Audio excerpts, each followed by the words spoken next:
All right. Hi, everyone. About 6 o'clock in the morning here. Don't know why I keep getting up so early, but I've been up for about an hour and I'm going over some stuff, some notes and stuff I put together. I'm going to entitle this video probably Bigfoot and Other Cryptids. And I want to go over how that might fit into the biblical narrative because, I think a lot of you are going to be surprised, man. I mean, I think you can account for these beings in the Bible pretty easily, actually.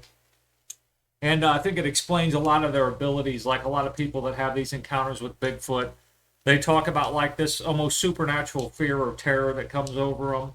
A lot of them feel discombobulated. People can feel static in the air. Some report ringing in the ears. A lot of the stuff that a lot of people in my group that we know are those are signs of spiritual attacks.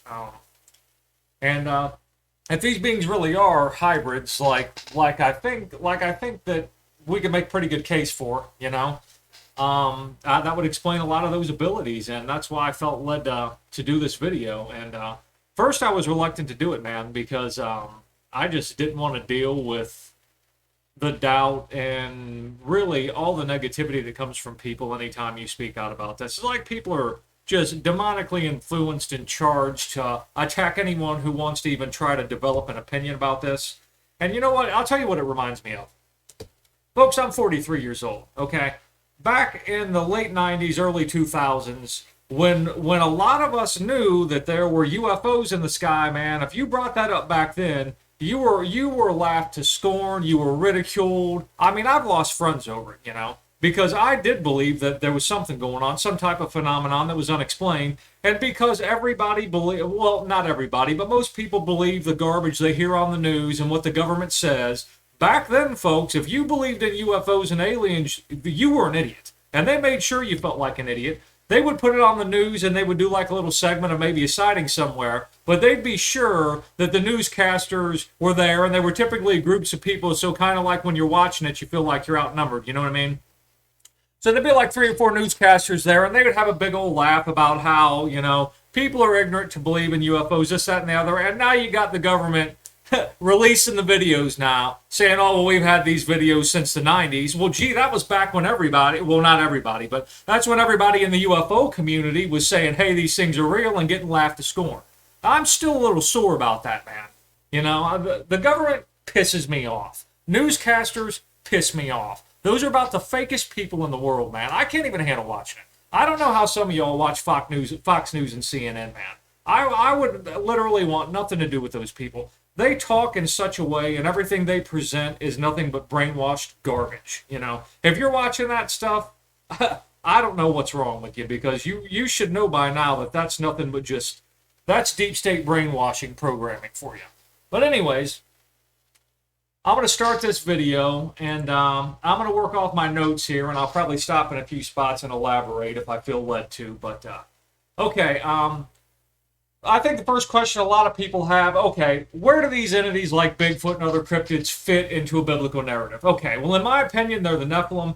If you watch this channel, or if you know me, you know over and over again, I'm going to beat you to death with Genesis 6, 1 through 4, okay? I'll read that verse here in a little bit. But in Genesis 6, 1 through 4 and other places, we are told about these hybrid beings that were brought forth by fallen angels taking human wives, and it says, quote unquote, all of which they chose, okay? So this was a violation of free will, folks.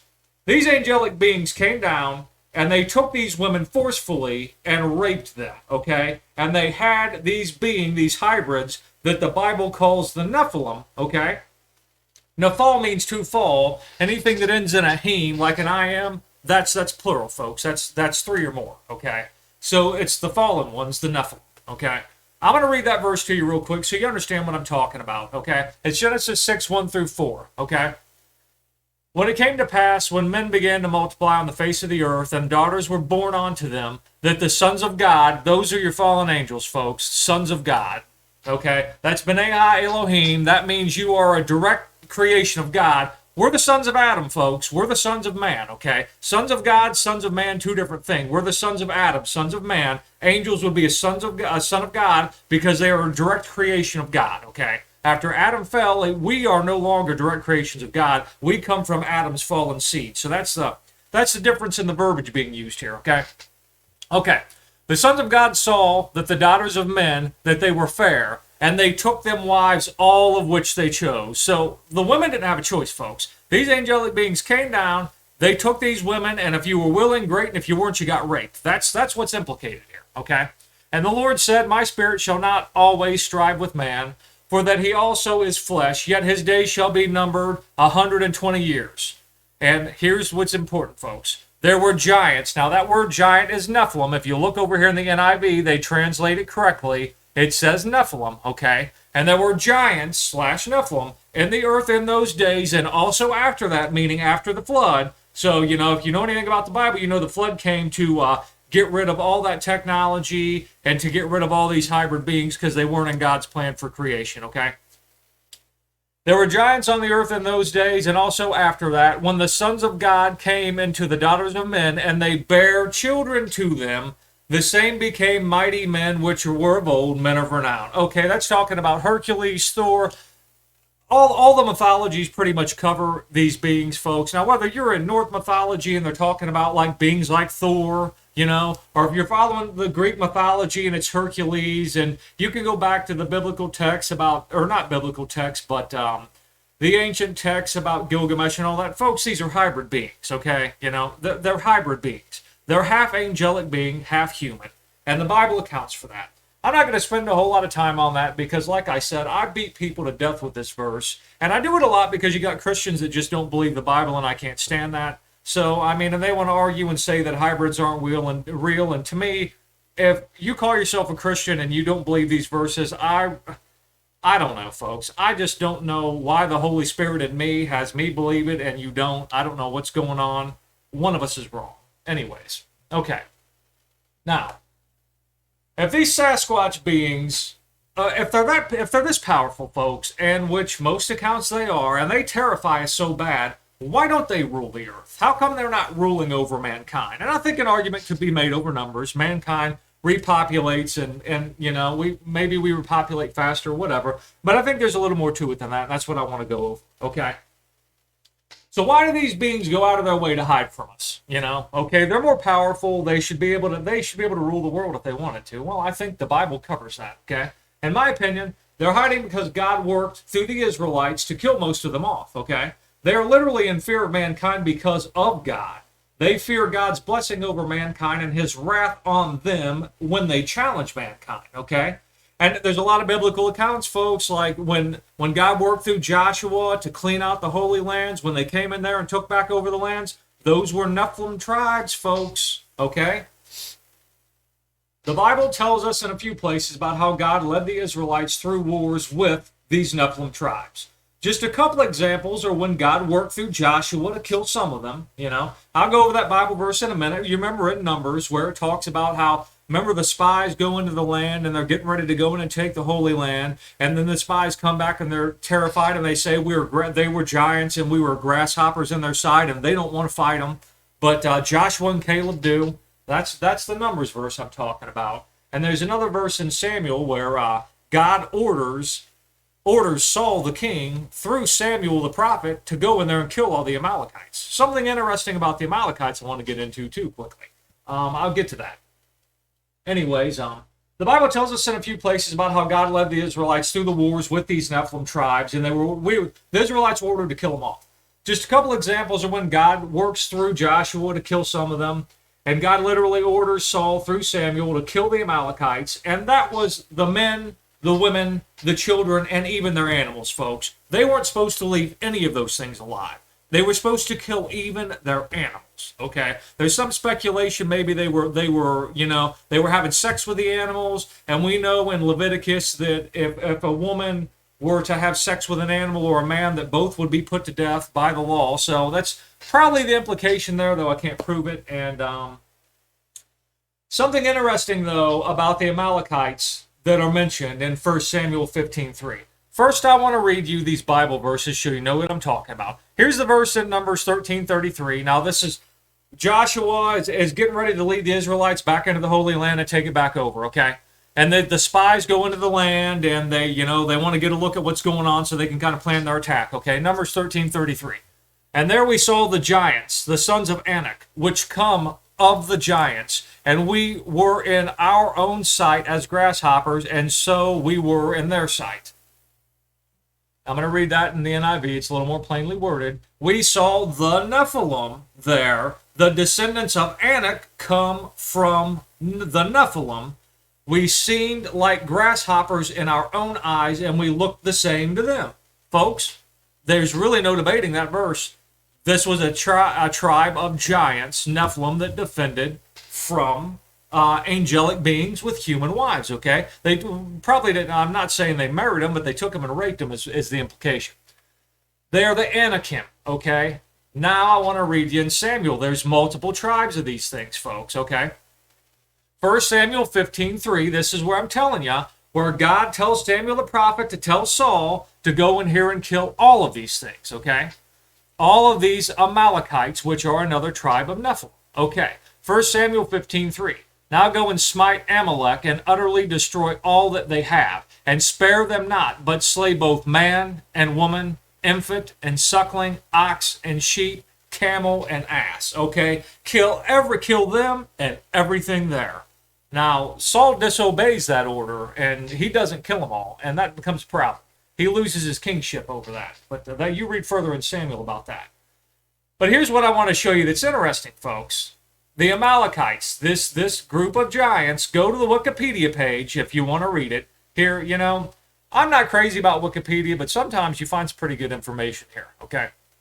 But anyways, this is about the tribe of the Amalekites, okay? And you're going to notice that the Amalekites descend from Esau, okay? Remember that. That's going to become important later, okay? And you'll notice that the Amalekites, in some rabbinical interpretations, Amalek is etymologized as Amalek, a people who lick blood or drink blood, but most specialists regard the origin as unknown, okay? They're being a little dishonest, folks. If you find someone who really, like a real Hebrew scholar that's an actual Jew, they'll tell you that tribe drank blood, folks. That's where a lot of people think that the bloodline of drinking blood and the whole vampire thing came from these beings, folks, okay? And you'll notice in a lot of like vampire lore that they have spiritual qualities to them, like vampires are almost like specters, folks, or not specters, but basically what I'm saying is they can dematerialize into a spirit, travel quickly, and then like rematerialize. That's in a lot of that literature, not all of it, but some of it. That's a spiritual quality, folks. Again, I think that's kind of, you know, I'm sure some of it gets blown out of proportion, but the spiritual abilities that these beings have, and don't lose track of the fact that in a lot of vampire literature, they have the ability to affect mankind's thoughts and whatnot. That's like a demonic ability, okay? Now, where was I here? Okay. Now, in my opinion, the first fallen angels that had hybrid children with mankind, they're in chains in Tartarus, is what 2 Peter tells us, okay? That's where they are at. And what I kind of developed this opinion, okay, well, you have to ask yourself, folks, if these angels came down and they took these women and they had these hybrids, okay, and the giants were on the earth before the flood and after the flood, then how do we get the second incursion of giants? And it's my opinion, folks, that the first ones, like we're told, the first fallen angels came down and took wives, all of which they chose. They imposed on mankind, folks. They violated mankind's free will, okay? I'm going to go back to what I wrote here because I think I probably can cover it better if I just follow the outline that I wrote down instead of kind of just, you know, working from memory. Okay, it's my opinion that the first fallen angels that had hybrid children with mankind are in chains in Tartarus, like we're told in 2 Peter 2:4. Because they violated mankind's free will when they took wives, all of which they chose, which is what I showed you in Genesis 6:1-4. So they didn't ask, folks. They took these human women and raped them, okay? I think that's why we hear so much today about people making deals with demonic entities. We hear about governments making deals, folks. Go back to that Greta treaty that people speculate that they believe that the U.S. government through Eisenhower made with alien beings back then, and then poof, out of nowhere, I mean, we get this big explosion of people seeing UFOs. I mean, I wasn't there. I don't know if Eisenhower cut a deal with him or not, but I'll tell you what, I suspect he probably did, But I think that's why we hear so much about people making deals with demonic entities, and why we hear so many stories of governments and even individuals themselves making deals with demonic entities, okay? I think fallen angels have kind of learned their lesson. They're like, well, when we violate mankind's free will, that upsets God, and we'll get judged and thrown in Tartarus like the other angels. Well, let's just cut deals with them, and if we don't violate their free will, then God will let this whole thing play out. I think that's what they think. Okay? And let me get back to where I was here. Okay. I suspect that this is because fallen angels have learned not to violate mankind's free will, or God will judge them like he did the fallen angels in from Genesis 6:4, okay? And Peter and Jude tell us about their fate, and those Bible verses are in 2 Peter 2:4 and Jude 1:6, okay? I want to read you those verses, folks. Short and simple. 2 Peter 2:4. For if God spared not the angels that sinned, those are the ones that took female women for wives and had the hybrids, but cast them down to hell. Now that word hell is Tartarus, and I'll show you that in a minute. And delivered them into chains of darkness to be reserved in still judgment. Okay, this is a judgment on these angels for that specific sin of taking human wives, folks. Otherwise, you're going to have a hard time explaining to me how come Satan isn't locked up with these things, okay? What did these things do that Satan didn't directly do that got them locked up and Satan's not locked up, okay? You got a big issue there, okay? So, in my opinion, it's obvious. We're talking about the angels that sinned, that came down and took human wives and had hybrids, okay? Now, let me show you this. To me, this is important. This is a Bible study program I use called eSword that will give you the Hebrew words in the Strongs down here so you can know the origin of a specific word in Scripture. Okay. 2 Peter 2:4. Right here is that word hell. For God spared not the angels that sinned, but cast them down to hell. Okay. That is G5020. Go down here. That is Tartaro, where we get the word Tartarus. Okay. And right here, as you can see, I've got it highlighted, the deepest abyss of Hades. That is the lowest hell, folks. There are levels in hell, okay? Jesus Christ spoke a little bit about this when he tells us the story about Lazarus and the rich man. When Lazarus and the rich man die, Lazarus goes to Abraham's bosom, which is a compartment in Sheol, or a level in Sheol, where they're not tormented. And the rich man is tormented in a separate part of Sheol, folks, where he's thirsting. And if you remember the back and forth that Jesus explains, he wants Abraham, who's in charge of Abraham's bosom is what it's called. But Abraham is in charge of like the good section of Sheol, where the poor, where the beggar died. Okay, his spirit went there, and Lazarus is asking Abraham to let him come over there and give him a drink of water. Okay, and Abraham tells him, well, he couldn't come over there if he wanted to because we're separated. Go back and read it if you want to. I can't remember where it's at, but if you Google the things that I'm talking about, you'll be able to find it. Okay. Anyways, in that little story that Jesus tells, those are two compartments, and we're told basically about a third compartment here by this word Tartarus, where the angels that sinned are locked in chains. That's the lowest hell. Again, it goes back, it's surprising that Peter would use that word because it kind of goes back to Greek mythology, but in the Greek, there's obviously something to it. It's in the Bible, folks. So there are levels of hell is the point that I want to drive home here. Okay, now let's go to Jude. Hold on a minute. I just X'd that out. 2, 1, 6. Okay. Jude 6. And the angels which kept not their first estate, but left their own habitation. The implication there, folks, is if they were angelic beings, they put on a human form to interact and actually have physical sex with these women, okay?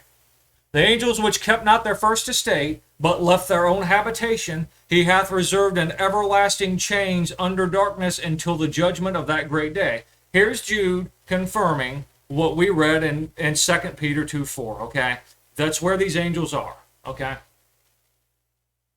Now, I'm convinced that that not those specific fallen angels, but there are fallen angels that still experiment on mankind's seed today. Okay, Daniel 2:4-3. Daniel is interpreting Nebuchadnezzar's dream about all the kingdoms that would rule the world throughout history, folks. It's the vision of the statue, and he starts at the head, which is gold. He goes all the way down to the feet, and the feet represent the last kingdom on earth that is a mix of iron and miry clay, okay? And the last kingdom literally has entities that are not human, that are experimenting with mankind's seed. Now, depending upon which Bible you have, if you don't have a King James version that's based on Textus Receptus, they're going to totally destroy this verse and they're going to take the meaning right out of it. I'm going to show you what I'm talking about, and then I'm going to prove to you why your King James is the most accurate. Okay. Daniel 2:4-3 in the KJV. Whereas thou saw iron mixed with miry clay, they shall mingle themselves with the seed of men. So if you're a being and you want to mingle yourself with the seed of men, then you have to be something other than a seed of men. Remember that word seed, that's important. Okay. They shall not cleave, which in my opinion, cleave is marry. This is not a marriage relationship. This is just basically just DNA. They're experimenting with the DNA. But they shall not cleave one to another, even as iron is not mixed with miry clay. Okay. You look at it in the NIV, this is a butcher job, this is a garbage translation, but I want to show you how bad it is. And just as you saw that iron mixed with baked clay, so the people will be a mixture and will not remain united any more than iron mixes with clay. This almost sounds like political commentary, like the people are arguing and they won't be united. Total garbage. I'm going to show you why right here. Okay. That was, hold on, Daniel 2:4-3. Daniel 2, and let's get down here to 43. Okay. All right, here's Daniel 2, verse 43, folks, okay? And whereas thou sawest iron mixed with miry clay, they shall mingle themselves with the seed of men. Okay, seed, look at that right there, okay? That word, Hebrew word is zerah, and it means posterity, seed, okay? That's not a political issue that we're talking about in Daniel 2:43. That's not like racial tension, folks. They're literally experimenting on the seed, the DNA of mankind, okay? Now, we get various reports about Sasquatch's appearance, folks, okay? In my opinion, the more credible ones are the ones where people say that they have human faces, okay? And some will say basically the conflict. You get people that say they're apes. You've got people that say they're human. Some people say that it's a human type ape. Okay, they all might be telling the truth. There might be different kinds of these things. Okay, we have no idea the kind of mischief that a fallen angel that's experimenting on DNA of both man and animal could get into. There could be hairy human type hybrids, and I'll get into that. And there could literally be human ape and angelic hybrids, okay? But the ones that I think are the most credible, and this is just my opinion, folks. If you believe that Sasquatch is an ape, I'm not trying to offend you. That's fine. You might be right. I've never seen the physical body of a Sasquatch and examined it up closely. I don't know what they are. But I'm just trying to explain it from a biblical perspective here. And I just want to make it clear, I'm not trying to argue or offend anybody that has a different opinion. That's fine, you know. I'm not speaking from a position of authority and trying to tell you what to think. I'm just sharing what I think, okay? But anyways, back to what I was saying. There are people that claim that they have human faces. There's actually a story that I heard of some hunters up in Vancouver. There were 3 of them who went into the woods. They used to hunt this area all the time. They did it all, and they were up in their 40s and 50s. They had hunted the area all their whole life. They ran into an ape-like, or not an ape-like, but a Sasquatch-like figure out in those woods, and literally all 3 of them refused to ever go back again and never went back. And when asked why, they're experienced hunters and 2 of them war veterans. I think 2 of them were war veterans. They were asked, why didn't they shoot it? And they said it didn't feel right to take a shot at it because it had the face of a man. Okay, so it looked enough like a man that they felt like they were murdering another human being, and their instinct was to get out of there. Now, you do with that story whatever you want. Maybe it's true, maybe it's not. I'm just going to throw that in there, okay? But just there are a lot of these people that see these beings that say they have human faces, and some say they're more ape-like. Okay, they're reported to be different colors: black, red, brown, gray, etc. It goes on and on and on. Some people say they've seen white ones. In my opinion, they seem to be as varied as breeds of dogs. If we've got all these different breeds of dogs, I don't know why we wouldn't understand that that could very well be the same thing with these tribes of Nephilim Sasquatch, if that's what they are. Okay. Now, as I told you before, I suspect that they're angel-human hybrids, and others might just be, angel-human and some type of animal. There's reports of dogmen. That could be. That's a whole different thing. Maybe I'll get into it in another video, but I mean, there's reason to believe that that might actually be real, folks. Okay. But the ones that are covered in hair, the ones that are covered in hair and look human that don't look ape, I want to talk specifically about that. Because they might actually be descendants of Esau that have been experimented on, because the Bible tells us that Esau was literally covered in hair, folks. I'll get to that Bible verse in a minute. Now, that's the same Esau that the Amalekites descended from. You remember I spoke about the Amalekites earlier, folks. They drank blood. They were a tribe of Nephilim that drank blood, that God told Samuel to tell the king Saul to go in and slaughter every one of them, man, woman, child, and their animals, okay? Now, Saul, this is a side note here, Saul disobeyed God and did not kill all of them. And actually Samuel, I think it's Samuel ends up going back and chopping up their king into pieces, because Saul wouldn't do it. And Saul loses his kingship over it, folks. Go back and read I think it's in Numbers 13. I'm pretty sure that's where it's at. Okay, now, but here's the thing that I really want to drive home, okay? Esau, from a biblical perspective, Esau was Jacob's brother, okay? Rebecca has two twins, right? She has Esau and she has Jacob, okay? But they're completely different. Even God says he's making two manner of men in her womb. Very interesting. Go back and read it. Genesis 25, okay? Don't misinterpret what I'm telling you. I'm not telling you that Esau was born a Nephilim. That's absolutely not what I'm telling you. But I'm telling you that Esau's descendants, some of them descended down and were the Amalekites, which we know were Nephilim. Okay? Now, if you're a human being and you're already covered in hair, and fallen angels start playing with your DNA, and we know that a side effect of angelic DNA is that you're a giant, well, you would become a giant, hairy man, right? Okay.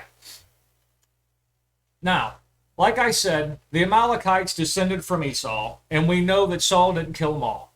And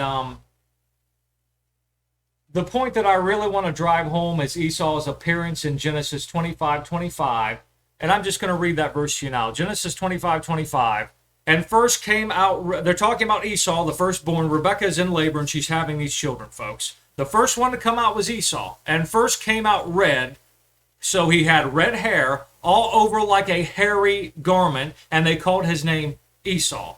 Literally, folks, he wasn't just a hairy guy. He was covered in hair. Get that through your head. That's because a lot of people, a lot of these liberal Bible theologists and stuff, oh, well, he was just kind of hairy, like maybe he had a little bit of a hairy back. No, he was covered in hair like a garment, folks. Okay?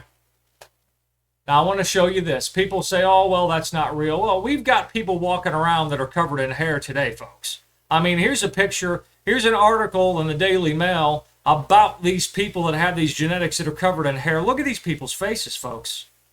They're covered in hair. Esau probably was even covered in more hair than that, okay? Now, look, these are real people, folks, that have real hair growing on parts of their body that you probably don't have hair, okay? Here he is on the subway or something. There's a close-up of his face, okay? Okay, now, Bible literalist, you still think Esau wasn't really covered in hair like the Bible says? A lot of you people got to see an example of it before you believe it. Come on. I mean, it's right in front of your face. I don't know why people argue that. I really don't. I don't know why you would argue against that interpretation when we have people living today that are, look at this guy. The hair on his face is as thick as the hair on his head. Even the children, I mean, it's just I just don't understand where the debate comes from. You just don't want to accept the truth, in my opinion. I think that's what it is. Okay. Now, here's another thing that I want to go over. I'm going to move on from this Esau stuff. Okay. I think I've made my point pretty clear that I believe, and we know that some of Esau's line had Nephilim, had the angels experiment on their DNA because the Amalekites descended from Esau's line, and they were Nephilim. Okay, that's the point I wanted to make. Now, I want to speculate on why so many people that go missing take off their shoes. Okay, now I'm going to give you a little bit of background on this. I've been watching David Paulides' videos for quite a while now, and I've seen most of his movies. Okay, David Paulides covers a lot of these missing cases of people that go out into wooded areas or they go into national parks and they go missing, folks. It is alarming. We're talking hundreds of thousands of people every year. The government ignores it. Flat out, they ignore it. If you start questioning them about it, they're going to shut you down. Go look at David Paulides' work. His work is well documented. He's written like 14 books on this subject. Without question, an alarming number of people go missing in wooded areas and parks, and they're unaccounted for, folks. Okay? These are the people that I'm talking about. Okay? I want to speculate on why these people that go missing often take off their shoes in wooded areas. Now, I've been lost in the woods before, folks. I have never wanted to take off my shoes in any of that. As a matter of fact, I've never wanted to drop any of my gear in that situation, okay? I mean, even if it weighed a little more, I was willing to hold on to what I had. You know, I don't want to throw something down that I might need later, okay? I cannot relate to the impulse to be lost in the woods and just be like, oh, hey, you know what would be a great idea? I'm going to take off my shoes and go barefoot. Folks, people don't do that, okay? And I've listened to some. There's another Bigfoot researcher. His name's Scott Carpenter. He has some very interesting theories, okay? And he speculates that these Sasquatch entities can manipulate energy in the air, and they are grounded by the literal ground, okay? His beliefs are much like what I understand Nikola Tesla believed about our atmosphere and about how there's energy in it we can manipulate. We just don't understand how to do it, okay? And I remembered about how David Paulides says that often human beings take off their shoes with no reason for it. And they're not just thrown off, folks. They're neatly taken off and set side by side. Like the searchers that are looking for these people will find their shoes, like they just literally took them off and nice and neatly sat them over by this stump they were sitting on, and then they just walk off. Why would somebody do that? Okay? Well, imagine if it's like Scott Carpenter speculates, and these Bigfoot entities can manipulate energy, folks, okay? And they do ground themselves with bare feet to the ground, and maybe by grounding themselves, it intensifies their power, and we know that they can manipulate human beings' thoughts. If these Sasquatches are kidnapping these people, it might help these Sasquatch to strengthen their power to manipulate a human being's thoughts if the human being takes their shoes off. And they're grounded also, you know what I mean? And it might even be to where they're opening up portals, and before a human being can actually transport through a portal, I know it's getting weird, maybe you got to be barefoot. I don't know. I'm not saying that's the truth, but it makes you think, because we're going to have to come up with an understanding of why someone who is lost in the woods would take off their shoes, folks. That's very, very strange. And I just wanted to bring that up because of how weird that whole situation is, okay? And I wrote this down. I don't want to go too far off the outline because I know that I'm going to miss information in this outline that I wrote that I'm going to wish I included in the video. So I'm going to go back and read it, okay? These Sasquatch might make these people take off their shoes to go through portals, or to help increase the power of the Sasquatch's ability to manipulate the human being's thoughts or perception of what is happening to them. There are literally countless stories of people being out in the woods, seeing a Sasquatch, feeling like their thoughts are being manipulated, intense fear, and even their sense of direction is compromised, folks, as they feel intensely confused and disoriented. Many believe this is it's like an infrasound type of attack is how they explain it. They get ringing in the ear, they get headaches. There's a lot of accounts of people literally They feel like they're walking in circles, and they keep walking by the same landmark. And despite their best effort to get out of there, they feel like they're never going to get away from that. It's almost like they feel like they mystically keep walking in a circle. That could very well be some type of spiritual attack that's putting them in a sense of confusion. I just want to throw that theory out there. Don't know if it's true or not. You know, you think about it, and you know, you decide what you want to believe about that. All right. I was reluctant to tell this story because of the ridicule and contempt that people have for people that tell of these types of encounters. But you know what? Yeah, I've just decided that I really just don't care what people think of me. I really don't. If you like me, hey, great. I mean, that's really what I want. I don't think that anybody wants to be disliked. But if you dislike me or you have contempt for me because I tell you the truth, then that's your problem, not mine. Okay? We are all going to stand before God and give an account of every word. That's what the Bible says. And I will give an account for what I know and what I don't know and what I told and what I didn't. Okay? So if I'm lying to you, rest assured, I know full well I'll stand in front of Jesus Christ and being his representative and saying that I'm teaching these things from a biblical perspective. We're told that teachers have a higher degree of judgment. So I'm bringing even more judgment on myself if I'm lying to you. Okay? And I'm telling you right now, I'm not lying to you. I've seen one of these things. Okay? Now, if this thing was not a Sasquatch, then I don't know what it was. Now, here's what happened. I was riding with a friend down a back road in Doylestown, Ohio. We would often do that. This is in the late 90s, early 2000s. We would get a six-pack. We would drive around. We would listen to the Soundgarden, Pearl Jam. We were into a lot of grunge rock. We'd drive around, windows down, drink beer, smoke a joint. That was the stuff we were into, not stuff that I do anymore. But this is just what we were doing. But at this time, folks, we were not drunk and we were not high. This is what happened. I was riding. As a matter of fact, my friend had just got off work. That's where we were coming back from. I borrowed their car and was taking their car back, and we were driving back and just decided we'd kind of cruise around a little bit before we went straight home, okay? I was in the passenger seat. My friend was driving. I'm not going to name this person or tell you who they are to me because I don't have their permission to do so, okay? We both seen this thing at the same time. It was at about midnight. It was a warm night. We had the windows down. We were doing about 25, 30 mile an hour just cruising, okay?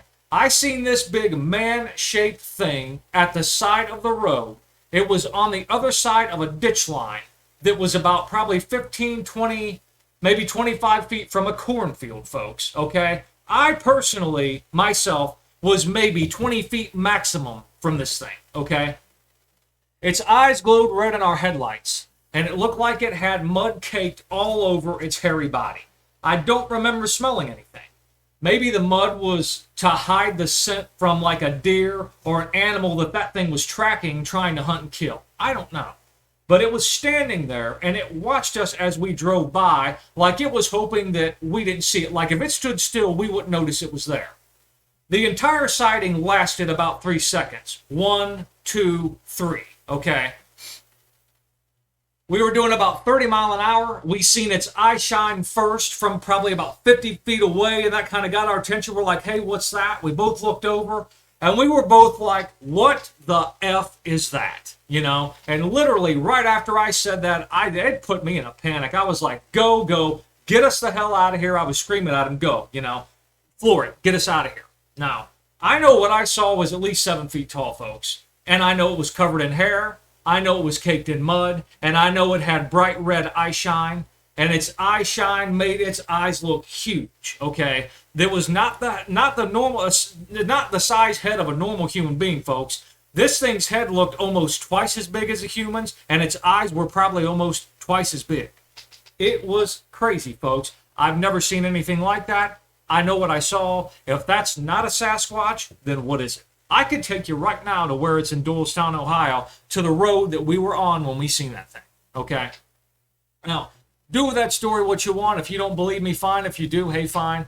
I don't know how in the world anybody that has not seen one could believe it, because the stories sound ridiculous, and I will grant you that. If you're hearing this story and you haven't seen anything like this, and you think I sound like an absolute ignorant fool, you know what? I can relate to you, because if I had not seen one of these things myself, I don't think I'd be able to believe it. So, there you have it. You know, do with that story whatever you want, okay? Now, in closing, there are 3 YouTube channels that I highly recommend. Now, I'm not saying that I agree with everything that's presented on these channels. Mainly because, folks, I don't agree with anyone completely about anything. You know, that's a side effect of me thinking for myself. And if you think for yourself, you're probably the same way. No 2 people are going to agree on everything, okay?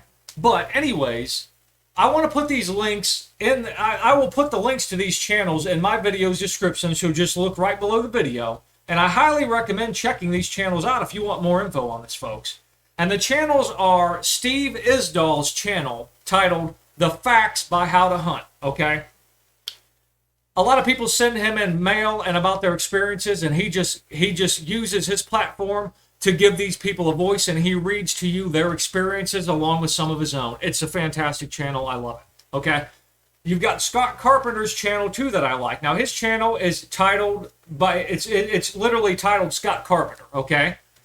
And you've also got David Paulides' channel that's titled Can-Am Missing Project, okay? I'll have the links to all of those channels in the video description of this video, okay? Again, Steve Isdall and Scott Carpenter's channels are going to be all about Sasquatch sightings and stuff like that, while David Paulides' channel is dedicated mainly to covering all the people that go missing in wooded areas and national parks every year. And again, David Paulides is a published author. He's got about 14 books. The whole series is titled Missing 411. He's got a few documentary movies that you can watch right now for free. I believe there are some on Amazon Prime. There are a few on Hulu, folks. Just punch in Missing 411, and if he's got a video on there, it's going to come up, and you can probably watch it for free. A lot of that stuff's free, okay? All right. That's all I have for this video. If you have any questions about anything I covered in this video, folks, you can join my spiritual warfare group on Facebook. You can message me. You can email me. You can give me a call. All of my contact information will be in this video's description. If you have an experience with any of these entities, folks, I'd love to hear it. Send me your experience so I can read it. I'd love to hear it, you know. So, I mean, if any kind of supernatural experience you think you've had, if you want to share that with me, I welcome it, folks. Please send it to me. Send it to me. Give me a call. Tell me on the phone. However you want to do it, whatever you're most comfortable. I'd love to hear it. But until next time, folks, God bless you all in Jesus' name.